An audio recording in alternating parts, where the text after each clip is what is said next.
Live now. Awesome. And looks like we have some folks joining us, so I'll share the screen. All right. My husband is taking the care of them. Okay, folks. Well, let's go ahead and get this done. Let's do it. So welcome everybody. We are very, very excited today. When I say we're talking about Axe IT Consulting along with Systema Solutions. We're two local businesses here in Calgary, and I hope you're like me. Always good to support local.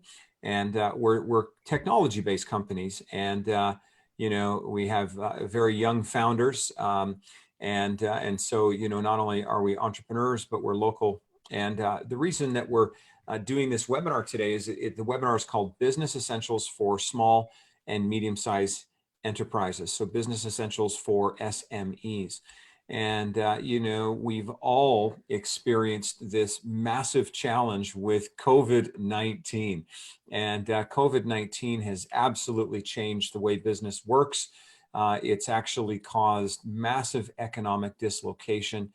And I don't know anyone out there who's managing a business or managing people who hasn't had to think a lot about what kind of pivots are going to be critical for them if they want to continue to run a viable business. And so, you know, our two companies, again, Systema Solutions along with Axe IT, we decided to come together and think about what we could offer to help the community. And we couldn't think of anything better than getting experts together to talk about the challenges that we're facing and start to think about real world solutions. I mean, there's no point in, you know, hanging our head and saying, oh my goodness, COVID is here, we're all done for.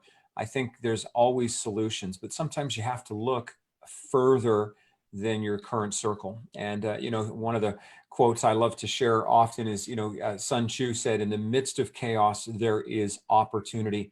Opportunities tend to multiply as they're seized. Unfortunately, they go away often if they're not, right? And as tough as COVID is, we think COVID is an opportunity to step into something great. And so I'm so excited to be co-hosting this with Rochelle. Yeah. Rochelle is the director of everything at Systema Solutions, right? And so welcome, Rochelle, and great to have you here. Yeah, thank you, Abe. And yeah, thanks also for this great opportunity of partnering with Axe IT. And yeah, I would love to always do this every Wednesday. Yeah, and it's great because we are going to be doing that every single Wednesday, 1:30 p.m. And you're going to have some rotating hosts. So sometimes I'll be one of the hosts, and my wife, she's in charge of Axe IT, and sometimes she'll be hosting it, and sometimes Rochelle, her business partner, Ryan, will be hosting it, and other times we'll have some other of our team member. But today, we are so thrilled to have as our first guest. So you're going to go down in history, Jamie, as the first guest, right, of SMEs Business Essentials. And we've got Jamie Smith.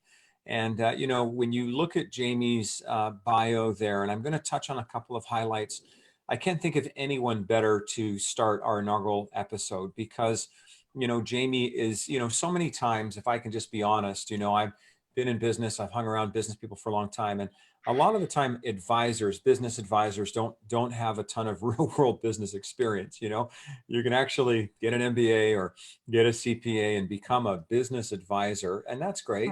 But you don't necessarily have actual real world business experience. And so Jamie is not only a CPA, and the education is critical, but she's also, you know, in the work, you know, doing business. And, you know, she is a co-founder of Amplify Advisors, and Amplify is an accounting consulting firm.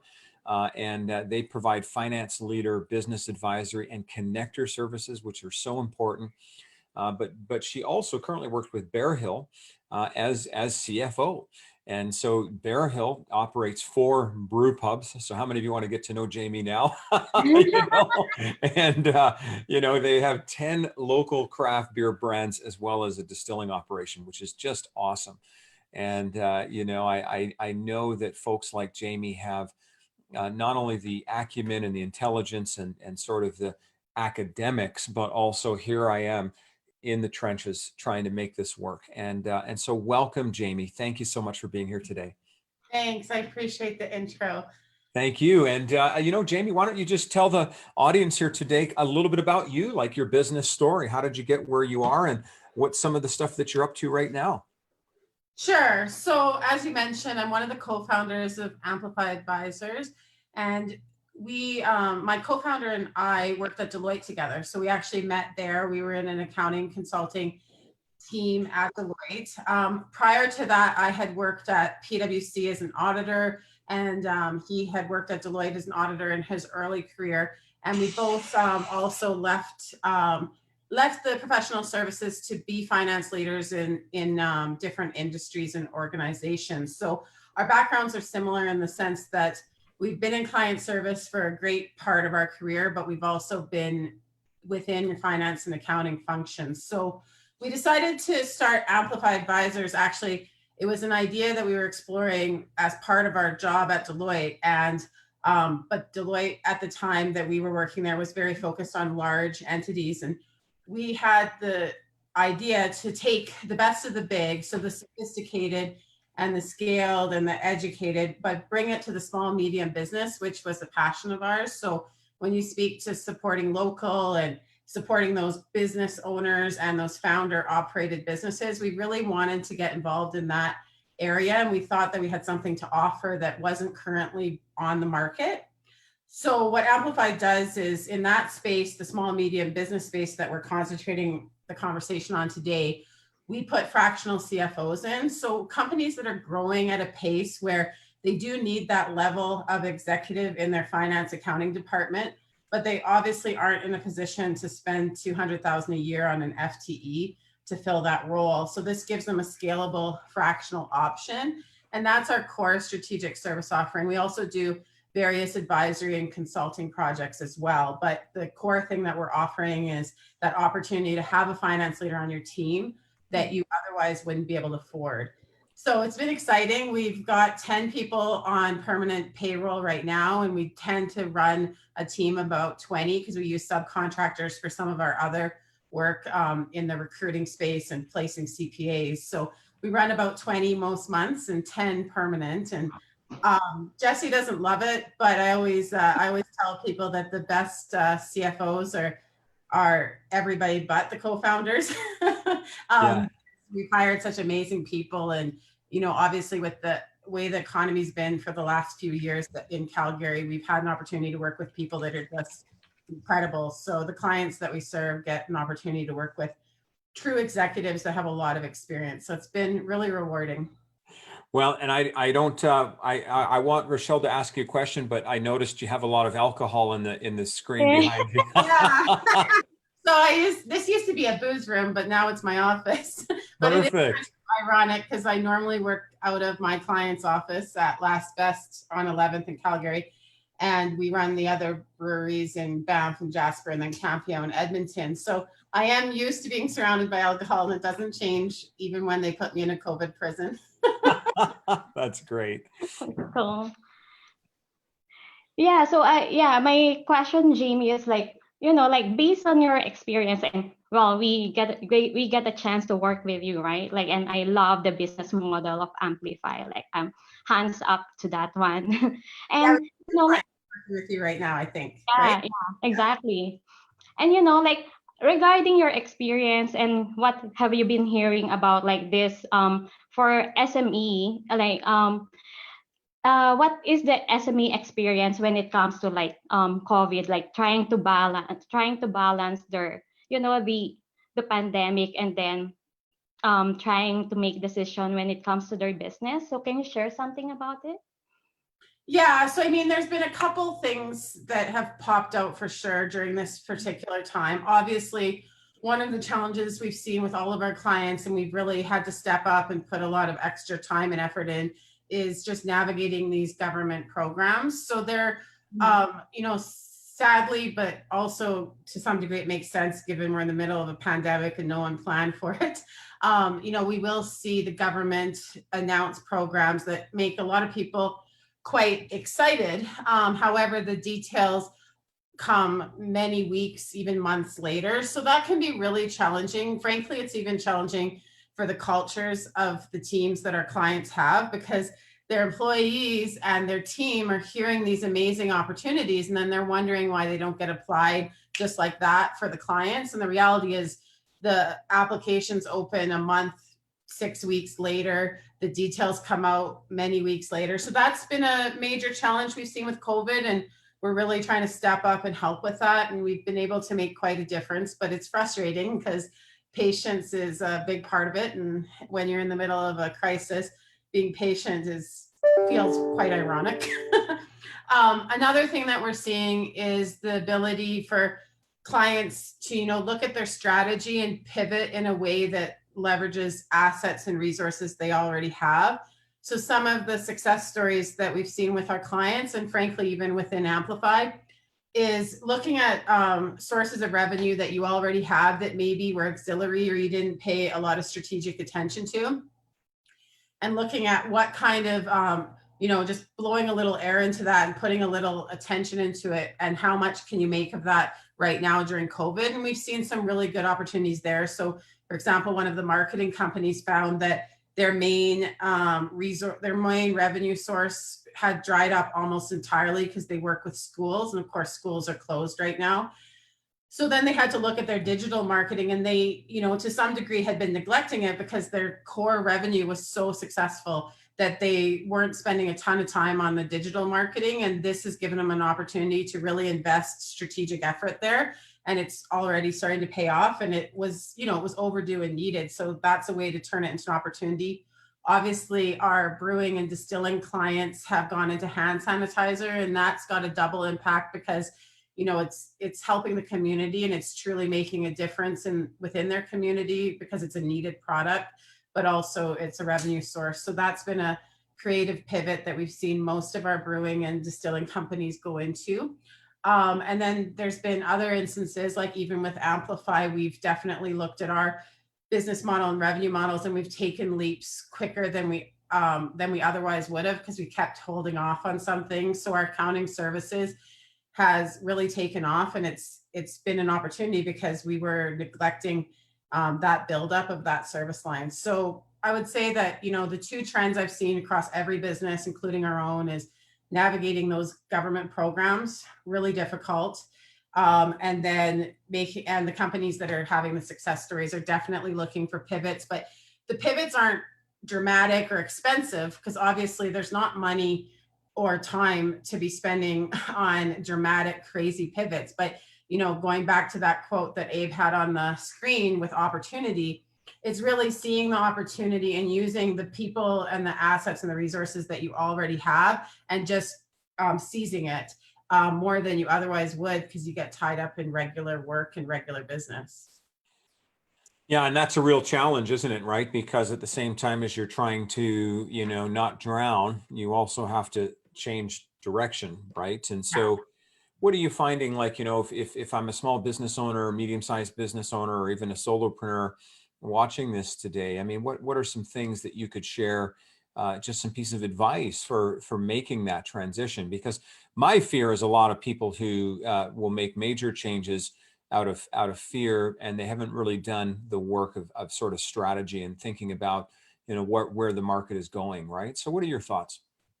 Yeah, so I mean, when we sit in our CFO seat, as opposed to just business owner seat, our typical challenges that we help clients with are just magnified in this crisis, right? So cash flow is a significant issue for growing businesses always, and a lot of times people think they're embarrassed about cash flow challenges because they think it's a sign of distress, but we know that cash flow challenges will happen with all growing businesses because of the volatility of your receivables and your collections and your sales. So you introduce a new product or a new location, and you're going to see different trends and patterns, and then inherently you will have a challenge. So with growth, cash flow is a challenge in pretty much every industry we've ever seen. It's almost unheard of for cash flow not to be a challenge. And then you add to that COVID and potentially being non-operational in one or more department or division, and cash flow is obviously concerning. So the need to look at your cash flow on a high level perspective, at least, if not a detailed level, has been a big part of all of our time, because we are now looking at cash flow and forecasting on a daily basis, which not all of our clients needed that previously. We did have clients that could go, were fine with weekly cash flow analysis, and some were even fine with almost monthly. Most weren't, because they're growing companies, but some you could get away with every couple weeks. But now we're at daily for pretty much every company. And it's important, right? Because as you're looking at some of those new initiatives, you need to know the timing of the cash flow and how that's going to work. And then strategy is always an issue with entrepreneurs, because we all know that entrepreneurs love to chase the squirrel or chase the yellow ball. And it's exactly what makes them successful. It's what keeps them energized. It's the most amazing quality of an entrepreneur, but it's also can be a challenge because the focus is necessary, right? And so with COVID, it's important to be focused and to just like it is with business anyways, but again, it's magnified. So, stepping into the shoes of that customer or client and thinking about how have they changed? How is their experience different? What level of empathy do you need to alter? Be core. You need to be core to your culture and your values, but you also have to be able to think about, how is their economic circumstances, especially in Calgary, how has that changed, and what impact does that have on how they interact with you as a business, right? And so it's really important to relook at your strategy from the perspective of the client, and then to and then to put that out in terms of those initiatives, right? And figure out what are those decision points, like how long do I put effort into this before I decide that I need to pivot or tweak.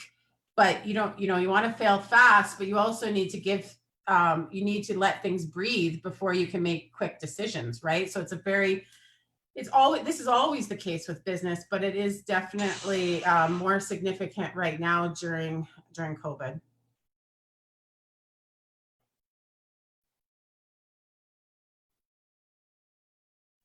Yeah, and I mean, COVID has, one of the things I've said to business owners that I've been working with is COVID is sort of like the big amplifier, not to play on the name of your company, but like whatever existing challenges you had, COVID has amplified those, right? And so I think for some people, it is an opportunity to look at their business model, not from a perspective. I love what you're saying about cash flow, because that's not the only indicator, right? And I think what you want to look at beyond just the cash flow is a number of other things. And so I think you've really pointed that out, and I think that's great. So for somebody who is, again, a business owner or an entrepreneur thinking about this, what impact, what's happening with technology right now that can help them? I mean, beyond just, oh, we're all using Zoom or Microsoft Teams, but are there some technological sort of innovations that you think can really help business owners to kind of accelerate and get through this tough time? Yeah, so I think it's a good point, because on the one hand, people are working remote, so they're starting to understand some of the technology that they actually always had access to, but they just weren't leveraging, right? So the number of people that I've met in the last month or so that are excited about Teams, but obviously have had Teams in their Microsoft package for well over a year or two now. It's exciting. So and then the other thing is there's an odd dynamic depending on the business. On the one hand, there's certain businesses that have some capacity because they're able to keep them on payroll and use the subsidy and the rest. So that capacity can be used towards that technology, right? So I think Rochelle and Ryan and I were talking even right before this call that there is an opportunity to take that capacity and target it towards technology that's been on your list and your to-do list, but always gets pushed off. So if you have that capacity, it is a perfect time to be doing it and to be amplifying your projects when it comes to IT. On the other hand, there are obviously a lot of small and medium business that are running way leaner and had to let people go, and government programs or not, they still can't bring on a full team. And so in that case, it's obviously harder to be doing new projects, but just using that technology that you already have in a way that that helps you work remote and helps you be more efficient. there's no question that when you're lean right now and you're working remote, if you questioned whether or not automating versus manual had value, I think that's clear to people at this point in a way that maybe it wasn't before. And so we need to take advantage of those things. And even if it's a matter of just parking lot, those ideas and those challenges and those questions, so that when the resources and time's available, you can prioritize and make some system selections. That, you know, for some people, that's all they can do is just put it in the parking lot. But there's no question to me that, you know, for Amplify, we were lucky enough to have that experience, having been in Big Four. We've always set up to be very automated. Like I'm a CFO, I'm a CPA, and everyone in Amplify knows that as far as I'm concerned, if you're using Excel, it's because you're lazy. Like there's always a better way than Excel, right? And I'm a little harder core about it than some of our team, but I do believe, like, if you're using Excel more than once, you should be able to automate it. You should be able to come up with a program that has better controls, better automation, and is more scalable. I obviously use Excel because that's the classic accounting program. And I'm not saying I never use Excel, but if I use it for anything more than once, then I question whether or not I'm taking the time to automate. And as a small, medium business, it can seem like it's not a big deal because it's 3 minutes or 5 minutes. What's the big deal? But if you do have real growth ambitions, it will matter, because that's going to multiply, and then there's going to be inconsistencies and a lack of controls, and you'll create a ceiling to your growth that you didn't intend. And that's why spending the time and effort, and frankly the money up front for automation, can make such a big difference. So you should be considering your long-term growth, not just today when you're making decisions on technology. Yeah, exactly. And then like, yeah, I agree on that with you, Jamie, because like sometimes like most of some of the business owner, they are not realizing that they need to automate already. So, you know, like, yeah, so they need to what you call this, like identify what are the strength, and then what are the advantage of like automating rather than like still in manual. Because at the end of the day, if all the changes are happening, especially in this crisis, you know, like you need to have like a fast reporting, how you can decide, how can you easily um, leverage on your resources, those kind of stuff. Like, yeah, so basically like, yeah, we really just need to identify how to easily adapt with technology. Yeah. So, I mean, if I think about one of the analogies I give about the finance department, and automation is the biggest part of it, really. It's like a garden, right? So if you go in to plant a garden from scratch, you know, you can organize it. You can see clearly where the shrubs, where the flowers, where everything goes. And that's, you know, relatively easy. And it's amazing at the end. You have this beautiful green space that's incredible, right? Now, if you go in, when Amplify goes into a garden that's been around for 5+ years and is already making $5 million, the end result's going to be the same, right? We're going to have this beautiful finance department or this beautiful lush garden, but the back-breaking weeding is it'd be hard to see the value of that back-breaking weeding, right? Because that's what it takes. And, you know, whether it's a finance function or other functions within your company, that if you invest in the automation up front, then you get to grow into what you want in a very smooth and simple way. Obviously, there's some investment of time and money up front. But if you don't, you know, it is much harder to implement a system, and I don't care what system it is, when you have to do the cleanup. It is incredibly more work for the same end result. And, you know, you'll be a bit more frustrated in that money spent because the value is harder to see of the backbreaking labor. So I do believe in that. Amplify has gone above and beyond in terms of how we built our practice in regards to trying our best to really look at scale and automation. You know, we're not perfect. We've made system selection errors. There's no question, but it's always been a priority for us. That's great. You know, I've been reading quite a bit about, you know, sort of cybersecurity risks as well through COVID. And, you know, as a CFO, what are your thoughts about that? Because I know, huge part of your role is managing risk. So what are your thoughts there? Yeah, I think, with cybersecurity, it's interesting because in my opinion, the number one threat, if you're set up like for any company, is the human side, right? So it's that human that clicks the wrong link. It's that human that makes an error. So there's that change management and education piece that it really doesn't matter how well you set up. If you haven't educated your culture and you haven't made it clear to your team, you're always at risk, right? So that part's a lot of work because there's a change management, there's a need to repeat, and with all change management, the communication, like you need to verbally say it, you need to email it, you might need to put it on your collaborative Slack or Teams or whatever you use. And so, that's always going to be the risk, whether you're the most sophisticated, biggest company in the world or a small mom and pop shop. And we all have to address that risk of humans kind of the same way, which is just consistency, different mediums of communication and education. And that's not a magic answer. So I understand it would be better if we could just buy the virus program and put it on. But none of those programs will help if you have humans making poor choices, right? Having said all of that, back to the garden analogy, if you set yourself up properly on cloud and on proper systems, there's a lot of inherent security that is there, right? And that makes a huge difference. So at least then you can limit your risks and mitigate the risks of the human error. And for the most part, that is where your risk is, right? But obviously, when you've got older systems and companies that have been around longer, and there's a lack of, they're not on the cloud, and there's some older programs, like that's where you gotta look at all the risks and do a old-fashioned analysis and decide, is the risk worth mitigating when you think about the cost and the cost versus the benefit of it.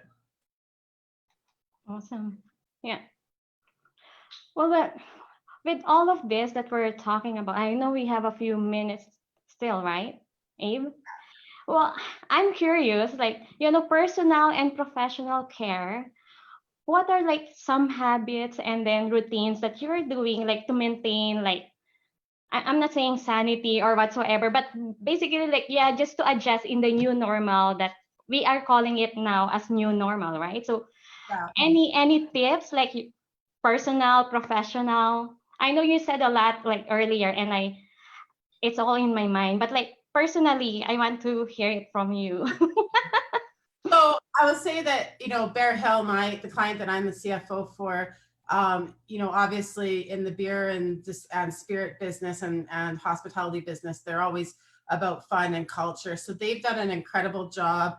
They created a Facebook family group that they've got employees, which a lot of them aren't back on payroll, but they've made a point of, connecting through that Facebook channel and through newsletters and such. So I think that as a business leader makes a difference. Within Amplify, Jesse and I have tried to do similar things with, socials on Zoom, on Teams or Zoom or what have you, and just making sure that we're reaching out and connecting, because it's a lot harder when you don't have any unstructured time, right? Like you're still talking to people even more than ever sometimes, but usually you just get straight to the agenda when it's a Zoom or a Teams meeting, and not having that chaos of unstructured time really does impact people from a personal level as well as your team and culture. So I think as leaders, we need to somehow like shove the unstructured time into our teams.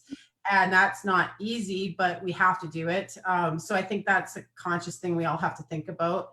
And then from a purely personal perspective, it's funny because I have two boys, they're 12 and 7, and then a husband, and they convinced me to get a puppy pre-COVID. And I was annoyed because I'm like, it's the middle of winter, we shouldn't get a puppy until we've had a vacation, et cetera, right?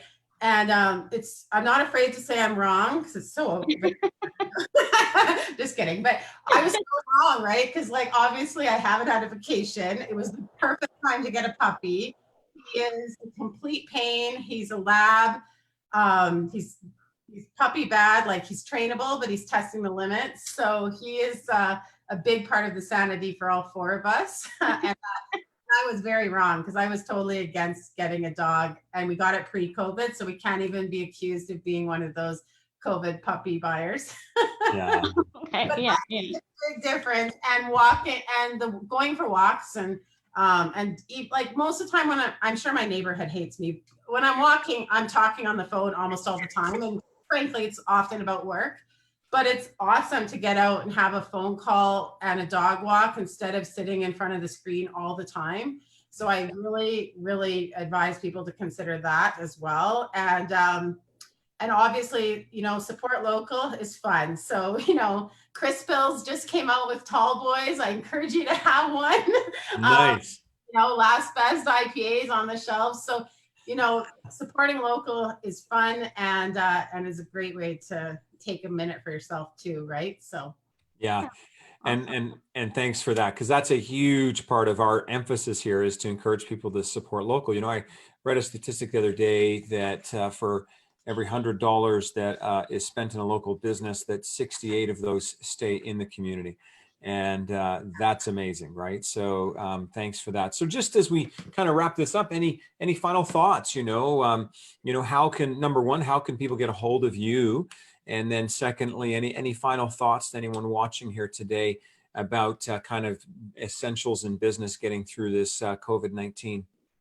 Yeah, so people can get a hold of us. We have a website. We're revamping it. That's one of the things that we found time in COVID to focus on.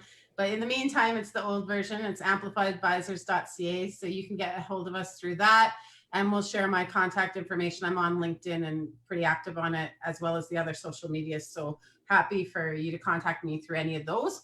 And in terms of final thoughts, I guess what I would say is that it's definitely challenging for small and medium business. It's important for all of us to support the community and step out there. But the ones that are going to make it through this, I think they are going to be amplified, and they have an opportunity to ramp up because they're being very conscious and strategic in their thoughts and their actions. So for companies that have had troubles finding that time out of the chaos, I think if they take a minute, get the right help, it'll make a big difference, right? So we also have Helping Hands, which is a free of charge service for anyone that needs strategic or financial expertise. So we're happy to offer that to clients that aren't in the market of purchasing services, but need some help during this time. And our team is, I would never say they're experts at these government programs, because I don't think that's a possible thing for anyone to say. They're confusing, and there's more unknowns than knowns. But they are definitely experienced in the government programs. So as expert as one can be, right? Yeah, exactly. They don't Yeah. necessarily know all the answers, but they have had the experience, and they know they do have good connections to get the answers quickly. Okay. So that's amplifiedadvisors.ca, right? Yes, thank you. Okay. So please do, folks, follow up and reach out to Jamie. She's given us a lot of good tips and pointers here today. Thanks for joining us. And, I'm just going to share my screen here because we do want to let you know about a couple of services that we have. Maybe Rochelle can tell us a little bit about Systema just for a minute or less, So tell us about Systema. Yeah, Systema Solution, we're a very young company, so we're specializing in NAV Business Essential. So it's like an IT software services. We're Calgary based, so we help customer improve their productivity and then automate and streamline their business. So when we were talking about earlier about automating and being ready about any changes and making fast decision, yeah, so we can say that we're part of those company that you can contact to.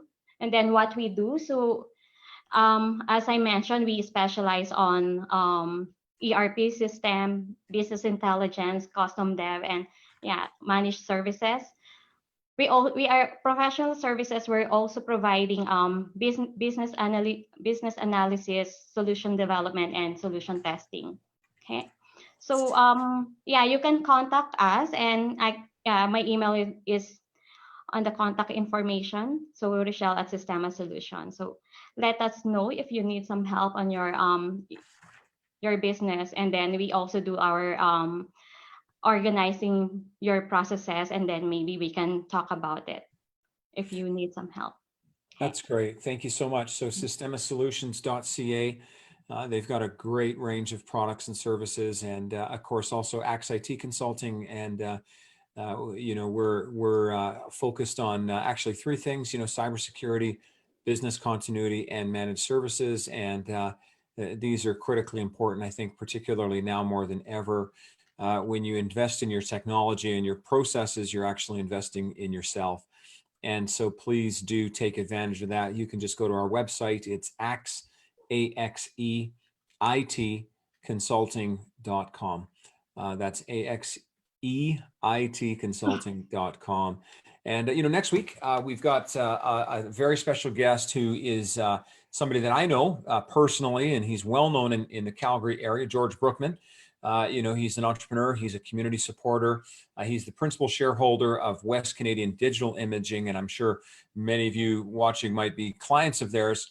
And he was also the president of the Rotary Club of Calgary, president and chairperson of the Calgary Stampede. I'm sure some of you have heard of the Calgary Stampede. And so he's been around, and he has a lot to share about entrepreneurship. And so please do join us next week. That's Wednesday at 1:30 p.m. And thank you so much for tuning into this. Go to SMEBusinessessentials.com. That's SMEBusinessessentials.com to register for next week. And we'll see you then. Thank you so much. And thanks again, Jamie. This was Thank you, awesome. Jackie.